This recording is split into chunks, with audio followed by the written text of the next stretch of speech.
ওই যে ওরা ফিক্সিং করতে দিবে না, ওরা নকল করবে, এটাই ওদের দাবি। চেকিং হচ্ছিল। ওই মাস্টারমশাইকে তো মেরেছেন, তবে হেডমাস্টার মশাইকেও একদম ৩-৪ গুচি একদম করে মোটামুটি আমাদের ৬-৭ জন টিচার ভালোভাবে আহত হয়েছেন, এবং তার মধ্যে একজন ম্যাডাম, উনি একটু অসুস্থ, ফিজিক্যালি হ্যান্ডিক্যাপ্ট, ওনাকেও মেরে রীতিমতো ওনার হাতে আঘাত করা হয়েছে। উদ্দেশ্যটা কি ছিল? উদ্দেশ্যটা নকল করব আমরা, এটাই উদ্দেশ্য। নকল রুখতে যাওয়ায় মালদহের বৈষ্ণবনগরে পরীক্ষার্থীদের হাতে আক্রান্ত শিক্ষক শিক্ষিকা। নমস্কার বন্ধুরা, আমার নাম ধ্রুবজ্যোতি সরকার। পরীক্ষার্থী ও বহিরাগতদের মারে হাত ভাঙল বিশেষভাবে সক্ষম এক শিক্ষিকার। এই ঘটনায় ৯ পড়ুয়াকে শনাক্ত করল উচ্চ মাধ্যমিক শিক্ষা সংসদ। জেলা শাসকের তত্ত্বাবধানে তদন্ত করা হচ্ছে। ৯ জনের তথ্য যাচাই করে হিয়ারিং করবে সংসদ। তার ভিত্তিতেই কড়া পদক্ষেপ করা হবে বলে জানা গেছে। প্রয়োজনে বাতিল হতে পারে তাদের পরীক্ষাও। সংসদ সূত্রে জানা গেছে, পুরো ঘটনায় ১১ থেকে ১২ জন যুক্ত। ইতিমধ্যেই ওই পরীক্ষা কেন্দ্রের সিসিটিভি ফুটেজ সংগ্রহ করেছে সংসদ। সেখান থেকে ৭ জনের রোল নাম্বার আইডেন্টিফাই করা হয়েছে। বাকি ২ জনকে শনাক্ত করা গেছে। তাদের রোল নাম্বার ও বাকি তথ্য সংগ্রহ করেছে।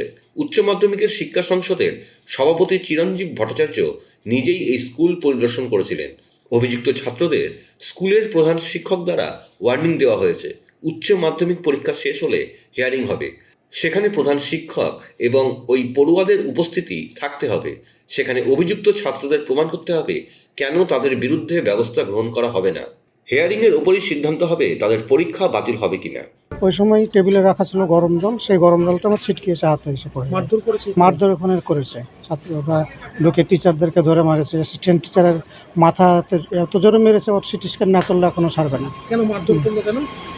ওই যে ওরা ফিক্সিং করতে দিবে না, ওরা নকল করবে, এটাই ওদের দাবি। চেকিং হচ্ছিল। ফিস্কিং করা হচ্ছে, যত চেকিং যেরকমভাবে হয়। তো সাধারণত মোবাইল তো নিয়ে আসে ছেলেরা, এবার ছেলেমেয়েরা মোবাইল নিয়ে আসে, সেই হিসাবেই ছাত্রকে জাস্ট সেই হিসাবে চেকিং করা। যে মাস্টারমশাই জাস্ট আপনারা সিসিটিভি ফুটেজও আশা করি পেয়ে যাবেন, পুলিশের কাছ থেকে হয়তো পেয়ে যাবেন, ওনারা নিয়ে গেলেন। তো জাস্ট ওরা হয়তো প্রি প্ল্যান্ড হয়েই এসেছিলো যে আমরা স্কুলে এরকমভাবে কিছু একটা করবো। আমাদের একজন মাস্টারমশাইকে তো প্রচণ্ডভাবে মারধর করছিল ওরা।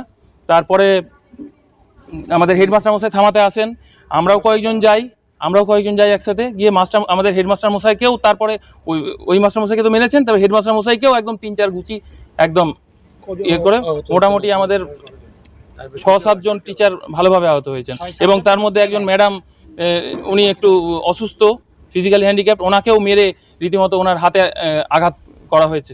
উদ্দেশ্যটা কি ছিল? উদ্দেশ্যটা নকল করব আমরা, এটাই উদ্দেশ্য। আমাদেরকে নকল সমস্ত কিছু বের করে নেওয়া হচ্ছে, নকল করা হচ্ছে না।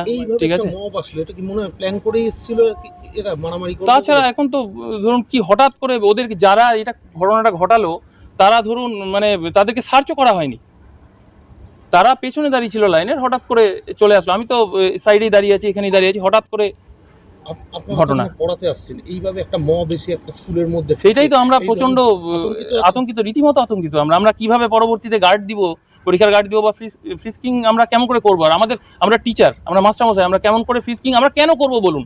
আমরা ফ্রিস্কিং কেন করব?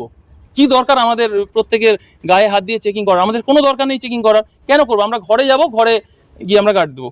প্রশাসনকে আমার অনুরোধ, এবং আমার সমস্ত কলিগ বৃন্দ আশা করি এটা বলবে প্রত্যেকেই, যে প্রশাসন এটা দায়িত্ব নিক ফ্রিস্কিং করানোর। বন্ধুরা, ভিডিওটি ভালো লাগলে দয়া করে লাইক শেয়ার করে দেবেন, আমাদের পেজটা ফলো করে নেবেন, আর আপনার মতামত কমেন্ট করে অবশ্যই জানান। ধন্যবাদ।